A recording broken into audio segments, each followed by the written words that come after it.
Hello everyone, welcome back to my channel. আজকে আমার নতুন একটা ভিডিওতে তোমাদের সবাইকে জানাই ওয়েলকাম। সকাল এখন 8:30 মতন বাজে। এখন যেহেতু সকালবেলাটাতে রান্না থাকে না, তো তাই জন্য সকাল থেকে উঠে বাকি সমস্ত কাজকর্মগুলো করে নিয়েছি। এখন যাব স্নান করে এসে তারপরে একদম ডিরেক্ট রান্নাঘরে ঢুকবো। তো তোমরা আজকে ভিডিওটা দেখতে থাকো, আশা করছি তোমাদের ভালো লাগবে। সকাল এখন 9:45 মতন বাজে আর আমার স্নান করা গিয়ে কমপ্লিট হয়ে গেছে। বাকি কাজ তো সকালেই হয়ে গেছে, এখন ঝটপট গিয়ে সকালের ব্রেকফাস্টটা করে নেব। তো আজকে বানিয়েছি আমি এখানে ছোলার ডাল আর তার সঙ্গে পরোটা। তো খাওয়া দাওয়া শেষ করে এসে একটুখানি বসেছি, কারণ এরপর আবার দুপুরের রান্নাটা করতে হবে। আর দেখো, কয়েকদিন নিম্নচাপের কারণে বৃষ্টি হওয়াতে বাগানটা যেন আরও সবুজ লাগছে, তো বেশ ভালো লাগছে দেখতে জানলা দিয়ে, তাই বসে বসে দেখছিলাম। আর তারপর বেশি সময় নষ্ট না করে আবারও চলে এলাম রান্নাঘরে, কেননা দুপুরের রান্নাটা তো করতে হবে। আর একটু পরে যেহেতু অনেকটা গরম পড়ে যায় দুপুরবেলা, তাই ভাবলাম যে সকাল সকাল রান্নাটা করে তারপরে যা খুশি করি। তো আজকে রান্না করব আলু বেগুন দিয়ে ট্যাংরা মাছের ঝোল। আর তার সঙ্গে আগের দিন আমি চিংড়ি মাছ আনা হয়েছিল, তো মাছটা খাওয়া হয়েছে কিন্তু তার মাথাটা রেখে দিয়েছিলাম, তো সেটাই আজকে বাটা করব।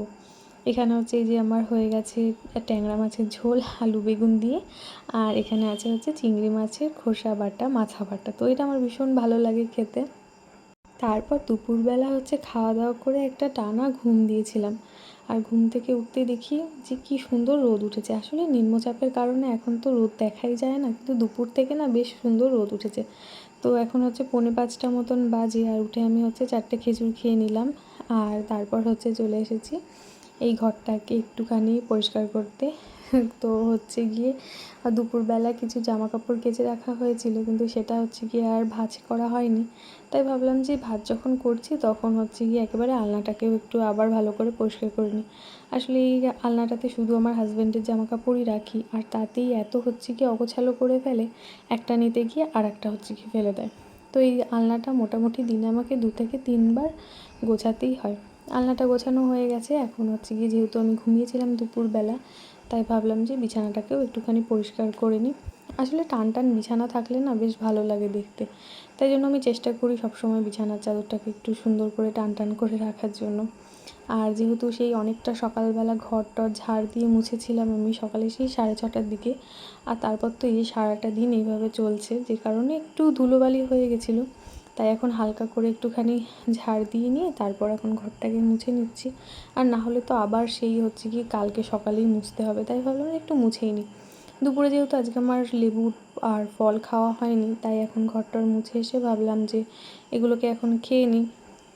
ভেবেছিলাম একটু হাঁটবো, কিন্তু তার হাঁটাটা হলো না, তাই ভাবলাম যে একটু যোগা করে নিই ঘরে। আসলে এটা রোজই চেষ্টা করি করার আমি, তো দুপুরবেলা করি, আজকে সন্ধ্যাবেলা করছি। তো এখন আমার প্রেগনেন্সির 3rd ট্রাইমেস্টার চলছে, আর 3rd ট্রাইমেস্টারে এসে আমি এই ধরনের যোগাগুলো করি। তোমরাও চাইলে করতেই পারো। তো আমি করছিলাম যেহেতু, তাই ভাবলাম ছোটো ছোটো কিছু একটা ক্লিপ তোমাদের জন্য নিয়ে রাখি, যদি তোমাদের ভালো লাগে তো তোমরাও করতে পারো। আর বাইরে বেরোতেই দেখছি যে আবারও মেঘ করেছে। তো কী আর করার, বেশ সুন্দর একটু রোদ উঠেছিল, রোদ ওঠার পরে এখন আবারও মেঘ করেছে। তো এখন যাই তাড়াতাড়ি করে দরজা জানলাগুলো সব আটকে দিই। আর এখানে আমি এই ছোট্ট লাইটটা জ্বেলে দিয়ে বড় লাইটটা অফ করে দিচ্ছি। আমার না হালকা ঘরটা হালকা আলো থাকবে, বেশ ভালো লাগে। আর তারপর ওপরে চলে এসেছি, ওপরে এসে সমস্ত লাইটগুলো জ্বালিয়ে দিলাম। আর বলতে বলতেই ঝিরঝির করে কিন্তু বৃষ্টি পড়তে শুরু করে দিয়েছে।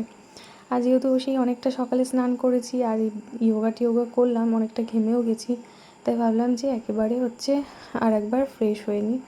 তো এখানে গিয়ে আমি একটু স্কিন কেয়ার করতে বসে পড়েছি। যেহেতু রাতে রান্নাবান্না নেই, তাই ভাবলাম যে একেবারেই স্কিন কেয়ারটা করে ফেলি। তো এখানে আমি এই একটা রাইস ওয়াটারের টোনার কিনেছি। তো প্রথমে ভাবছিলাম যে টোনারটা ঠিক কীরকম হবে, কিন্তু এটা ভীষণই ভালো। ইউজ করার পর আমি বুঝতে পারছি। তো তার সঙ্গে গুড ভাইবসের একটা নাইট ক্রিম, আর গিয়ে হালকা করে একটুখানি বোরলেন, কারণ এখন প্রেগনেন্সির জন্য আমার প্রচণ্ড ঠোঁটটা ড্রাই হয়ে যাচ্ছে। তো ফাইনালি আমি গিয়ে এই যে রেডি হয়ে গেছি। আর দেখো কি ভীষণ পরিমাণে যে আজকে বৃষ্টি হচ্ছে, ভাবতে পারিনি যে এতটা বৃষ্টি হবে। পুরো সমস্ত ডুবে গেছে। তো যাই হোক, সন্ধ্যেবেলা এখন আমি একটু হনুমান চালিসা পড়তে বসেছি। অন্যান্য দিন গীতা পড়ি বা অন্য কোনো বই পড়ি, তো যেদিন যেটা মন হয় তো সেদিন সেটাই গিয়ে পড়ি। আর তারপর আমার বেশ কিছু লেখালেখি বাকি ছিল, লিস্ট করার বাকি ছিল, সেগুলোই হচ্ছে সমস্ত কিছু একটু দেখে নিচ্ছিলাম। তো যাই হোক, আজকে আমার এই ভিডিওটা এই পর্যন্তই। আশা করছি তোমাদের ভালো লাগলো। তো ভালো লাগলে অবশ্যই একটা লাইক, কমেন্ট আর একটা সাবস্ক্রাইব করে দিও। আজকের মতো ভিডিওটা এই পর্যন্তই।